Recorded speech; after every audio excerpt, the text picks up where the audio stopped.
इन संतों ने दोनों के लिए रास्ता बताया। जो साकार पुजारी है उसका सब प्रथम कार्य एक इष्ट का निश्चित करना। अपनी आत्मा से पूछिए कि भगवान की कौन सी मूर्ति आपको सबसे ज्यादा प्यारी लगती है, जिसमें आप भगवान की सबसे ऊंची भावना डाल सकते हो। उसे अपनाइए, उसे अपना इष्ट माने, उसी की पूजा करें, उसी का ध्यान करें, उसी को याद करें, उसको कभी बदले नहीं। ऐसा नहीं कि आप कभी राम की पूजा करें, कभी कृष्ण की, कभी माँ की। अगर रोज रोज बदलेंगे तो इसका विशेष लाभ नहीं होगा। दरअसल में पूजा का जो मकसद है वो चित्त की एकाग्रता प्राप्त करना। और उससे ऊपर उठे तो मैं कहूंगा कि चित्त की वृत्तियों का निरोध प्राप्त करना। ऐसी हालत की जिसमें विचार शून्यता आ जाए वे जब भी हो सकता है जब आपका एक इष्ट हो। पूजा कैसे करें? कुशा या कंबल का आसन हो, धूप बत्ती अगरबत्ती जलाएं, साफ सुथरी चादर बिछी हो, रात्रि के वस्त्र बदल कर बैठे। अगर स्नान नहीं कर सकते तो कोई बात नहीं, मुंह हाथ धोकर सुख आसन से बैठे। फिर कल्पना करें कि आपका इष्ट सशरीर आपके सामने विद्यमान है। फिर कोई भक्ति भरा भजन गाइए तो क्या होगा कि आपके बहिर्मुखी विचारों की दुनिया से हटकर मन ईश्वर की तरफ लगेगा, परमात्मा की तरफ लग जाएगा। और इसके बाद जब आप अपने इष्ट देव का ध्यान करेंगे तो ध्यान बनेगा। पहले बाहर ध्यान बनाइए। जब ध्यान बाहर की तरफ बन जाए तो उस पवित्र मूर्त को हृदय में उतारिए, बैठाइए प्यार से, इतने प्यार से कि दूसरा ना कोई विचार रहे ना ख्याल। हमारी आत्मा हमारे मन को देखती रहती है, बताती रहती है कि हम क्या सोच रहे हैं। जब मन हट जाए तो फिर प्यार से इस मुहूर्त पर जमाएं। फिर ना कोई विचार रहेगा ना ख्याल। जब चेतन अवस्था में लौटेंगे, उसी के ध्यान में लौटेंगे, और उस समय आपको बड़ी सुंदर अनुभूति होगी कि आपका हृदय मस्तिष्क अनुपम आनंद से भर गया। जितना मस्तिष्क पर भार था वो हल्का हो गया।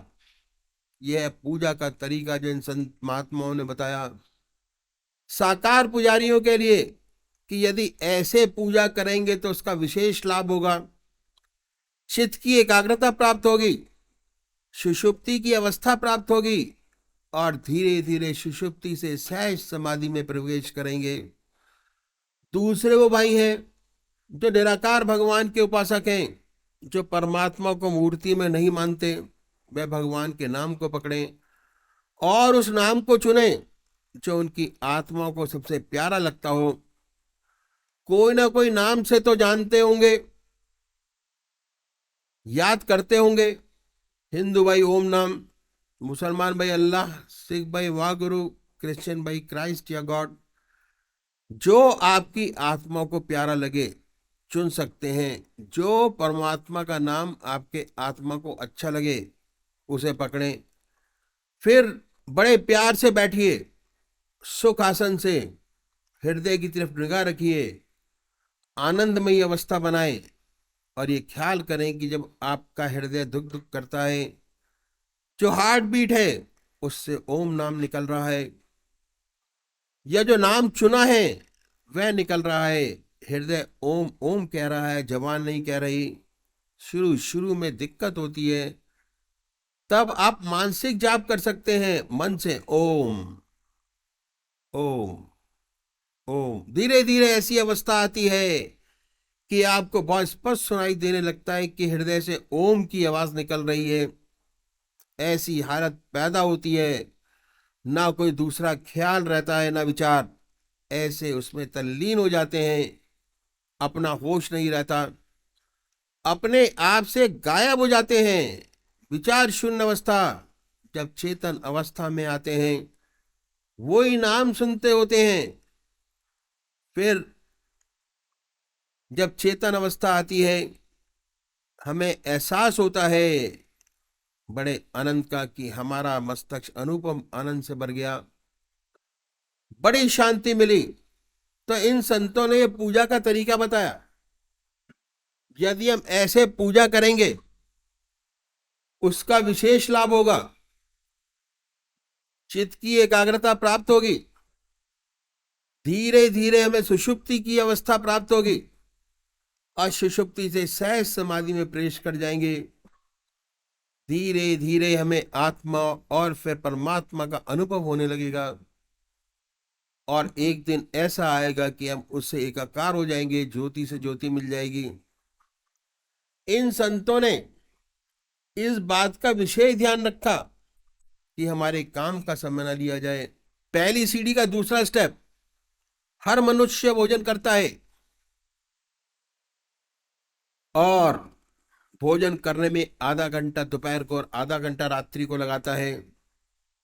यह समय ऐसा है कि खाली है, दुनिया के व्यवहार का आप कोई काम नहीं कर रहे होते।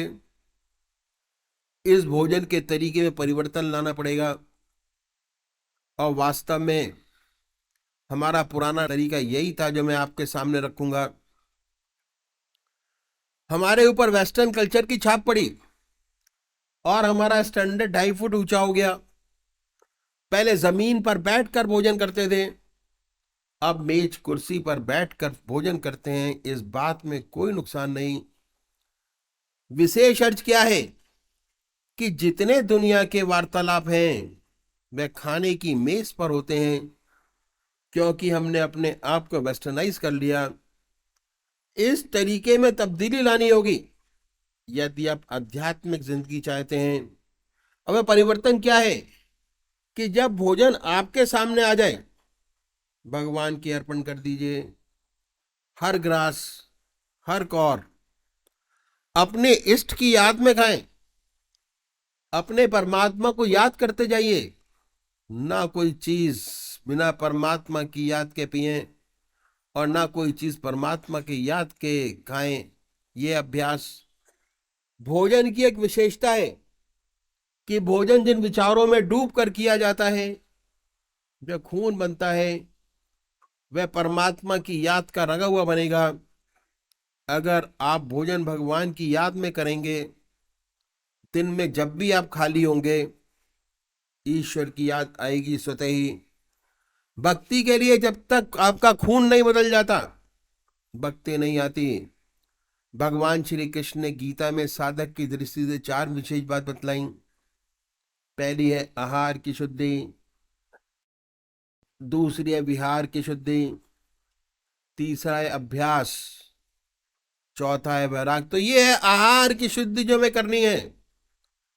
इन संतों ने आसान तरीका बताया कि कैसे सहूलियत से हो जाए। यदि इस तरीके से भोजन करेंगे, जो खून बनेगा वह परमात्मा की याद में रंगा हुआ बनेगा। जब भी आप खाली होंगे, ईश्वर की याद स्वतः ही आएगी। दूसरी तरफ मन नहीं जाएगा, क्योंकि आप भोजन परमात्मा की याद में डूब कर रहे हैं और पूजा में भी परमात्मा की याद करते हैं। तो ये आधा घंटा दोपहर का, आधा घंटा रात्रि भोजन का समय ऑटोमेटिक पूजा में बदल जाएगा। और तीसरी बात क्या है कि इन संतों ने स्वादेंद्रिय निग्रह पर बड़ा भारी जोर दिया। जब तक स्वाद पर कंट्रोल नहीं होता, तब तक आत्मा की सारी इंद्रियों पर कंट्रोल नहीं हो पाता। इसका सुंदर तरीका, सब तरीका इन संतों ने बताया कि परमात्मा की याद में डूबकर भोजन कीजिए, ऑटोमेटिक स्वादेंद्रिय निग्रह हो जाएगा। बहुत से महात्मा बहुत कष्ट उठाते हैं स्वाद पर कंट्रोल करने के लिए। कोई फीका खाता है, कोई मीठा छोड़ता है, कोई सारी चीजें मिलाकर खाते हैं, बड़ा तप और तपस्या करते हैं। कोई कोई महात्मा तो घास घोट कर पीता है। हमारे सदगुरुओं ने बड़ा रैशनल तरीका बताया कि परमात्मा की याद में डूबकर भोजन करिए, ऑटोमेटिक स्वादेंद्रिय निग्रह हो जाएगा। स्वादों से आप ऊपर उठ जाएंगे। अब आपके पूजा के 2 घंटे हो गए। आधा घंटा सुबह पूजा, आधा घंटा सायंकाल पूजा, आधा घंटा दोपहर भोजन, आधा घंटा रात्रि भोजन। उसके आगे चलें तो क्या बताया कि हर मनुष्य सोता है और सोने में 6 घंटे सब सोते हैं औसतन। संतों ने बताया कि सोने से पहले 20 मिनट परमात्मा को दे दें, ज्यादा नहीं, 20 मिनट, विहार की शुद्धि हो जाएगी। भगवान श्री कृष्ण ने विहार की शुद्धि पे बड़ा भारी जोर दिया। कैसे होगी? इसका तरीका इन संतों ने बताया कि जब दुनिया के सारे काम समाप्त हो जाएं, आप अपनी चारपाई पे बैठिए, बैठ कर 2 काम कीजिए। पहला, आत्मनिरीक्षण। कैसे करें? अपनी आत्मा से पूछिए कि आज आपसे कोई अच्छा काम बना क्या? ऐसा काम जिससे दूसरी आत्मा प्रसन्न हुई हो, प्रसन्नता प्राप्त हो। अगर ऐसा कोई परोपकार का काम आपसे बना है तो उसे भगवान के अर्पण कर दीजिए कि हे प्रभु, आपकी दया कृपा से बना। इस सेवक में कहाँ शक्ति है कि इससे कोई ऐसा काम बने? आपने सुंदर अवसर प्रदान किया और हो गया। इस अच्छाई को भगवान के अर्पण कर दीजिए कि आपकी दया कृपा से हुआ, आपको अर्पण। फिर सोचिए कि कोई कमी तो आप में नहीं है, कोई खराबी तो नहीं है। अपनी आत्मा से पूछिए। इसके लिए किसी गुरु की आवश्यकता नहीं है। आपकी आत्मा सबसे बड़ा गुरु है। अगर कहती है कि नहीं है तो बड़ी अच्छी बात है। अगर कहती है कि हमारी जिंदगी में झूठ है, कपट है, हमारी जिंदगी में काम है, क्रोध है, लोभ है, मोह है, अहंकार है, अगर ऐसी कोई चीज नजर आती है, इसके लिए प्रायश्चित करना बड़ा आवश्यक है। और हम अपने इष्ट के सामने प्रायश्चित करें कि परमात्मा इन कमियों से दूर करे, इन कमियों से मुक्ति करे। प्रार्थना बहुत बड़ी चीज है। परमात्मा के सामने अगर ऐसा करते हैं तो भगवान हमारी आत्मा को बहुत ऊंचा उठाता चला जाता है। प्रार्थना करने का अच्छा तरीका ये है कि हम अपनी आत्मा से पूछें, हमसे जो गड़बड़ हो जाती है उसमें से छोटी सी बात को पकड़ें, बड़ी को ना पकड़ें। जो आदतवश हो जाते हैं, जैसे गप्प लड़ाने की आदत पड़ गई है, उसमें झूठ बोल जाते हैं। झूठ तो झूठ है और आपकी आत्मा कुढ़ती है। ऐसी छोटी छोटी बातों को पकड़िए, परमात्मा से प्रार्थना कीजिए कि हे प्रभु, हमें ऐसी शक्ति प्रदान करो कि ये छोटी सी खराबी कल से ना हो। परमात्मा से प्रार्थना कीजिए और अगले रोज से उसको छोड़ दीजिए। अगर आप छोड़ते चले जाएंगे, आपके विल पावर, इच्छा शक्ति बढ़ती चली जाएगी। धीरे धीरे बड़ी बड़ी कमियां, खराबियां जो आप में हैं, जिन्हें आप सोचते हैं कि नहीं जा सकेंगी, उनमें भी परिवर्तन होता नजर आएगा, वो भी छूटती नजर आएंगी। शर्त एक है कि जिस चीज का वायदा आप करें परमात्मा से, उसे पूरा अवश्य करें। अगर वायदा करके पूरा नहीं करेंगे तो आपकी इच्छा शक्ति कमजोर होगी। न करना अच्छा है, लेकिन वायदा करके पूरा न करना खराब है। जो वायदा करें, पूरा करें, इच्छा शक्ति बढ़ती चली जाएगी। इसके बाद बड़े प्यार से अपने इष्ट का ध्यान कीजिए और जब ध्यान अच्छा लग जाए तो उसी के ध्यान में सो जाइए। ये अभ्यास, अगर ये अभ्यास करेंगे, इसके बहुत विशेष लाभ आपको मालूम होंगे। जो ऐसे भाई बहन हैं जिन्हें ऊट पटांग सपने आते हैं, सपने आने बंद हो जाएंगे, नींद अच्छी आएगी, बेखबर होके सोएंगे। जब ये अभ्यास और बढ़ेगा तो सपने बदल जाएंगे, सुंदर सुंदर सपने आएंगे। आप देखेंगे कि आप पूजा कर रहे हैं, कभी कभी देखेंगे अपने इष्ट के मंदिर में बैठे हैं, पूजा कर रहे हैं, अपने इष्ट का दर्शन, अपने गुरु का दर्शन, कभी सत्संग में बैठे हैं। जब साधक और तरक्की करता है तो बहुत सुंदर सुंदर अनुभव खुलते हैं। सोते सोते अनंत सूर्यों का प्रकाश नजर आएगा, सारा शरीर विद्युत से ओतप्रोत होगा। जब ऐसा साधक सोकर उठता है तो उसके शरीर में बिजली दौड़ रही होती है। बड़ा अचंभा होता है, बड़ी हैरत होती है। ऐसा साधक जिस ध्यान में सोता है, जब उठता है उसी का ध्यान बना होता है, उसके मुख से परमात्मा की याद निकलती है।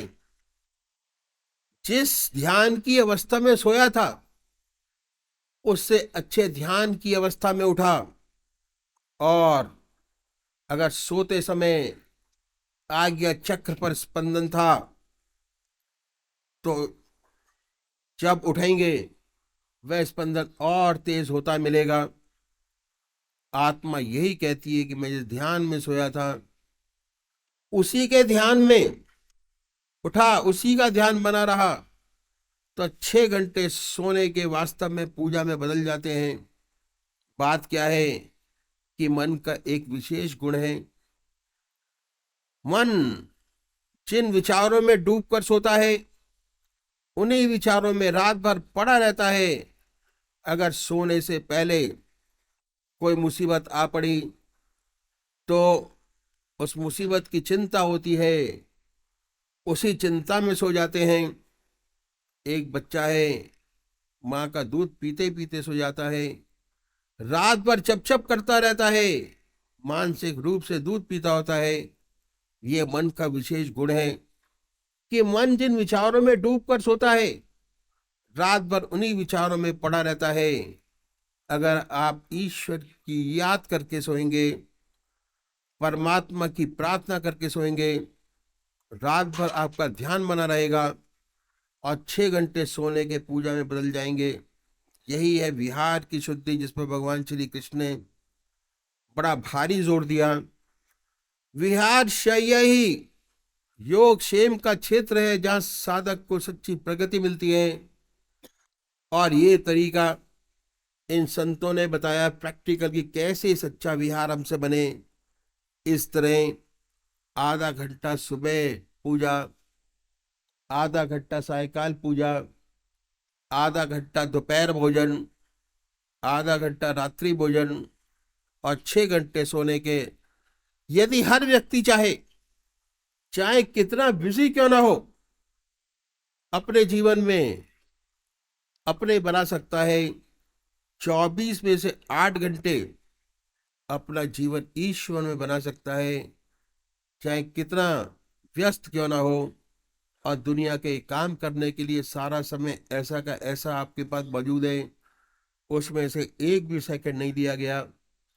सारा समय संसार के व्यवहार का, व्यवसाय का आपके पास मौजूद है।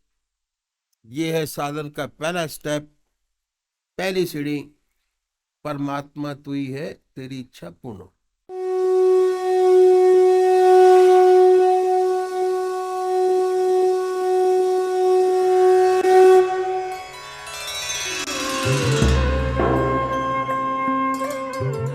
ध्यान योग के कार्यक्रम आनंद योग से निशुल्क जुड़ने के लिए संपर्क करें 9810239677।